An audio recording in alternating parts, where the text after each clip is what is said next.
Hello friends, আমার YouTube চ্যানেলে তোমাদের স্বাগত জানাই। দেখো, আজকে আমি একটা মাছের রেসিপি করছি। যারা এই মাছটা খেতে চাও না, একবার এইরকম রেসিপি ট্রাই করে দেখো, খুব টেস্টি।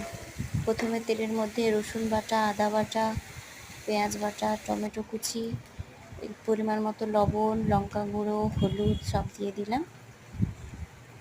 এরপরে একটু নাড়াচাড়া করে নেব, একটু তেল ছেড়ে এলো। এবার এই ধুয়ে রাখা, নুন লবণ মাখিয়ে রাখা লোটে মাছগুলো দিয়ে দিলাম।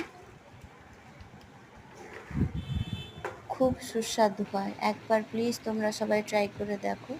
এই একটু আমি দিয়ে দিলাম সর্ষে বাটা। এদিকে আমার মাংস রান্না চলছে। এই দেখো, এটা পুরো শুকনো শুকনো হবে। একবার করে দেখো, প্রচুর টেস্টি, আর কোনো তরকারি লাগবে না।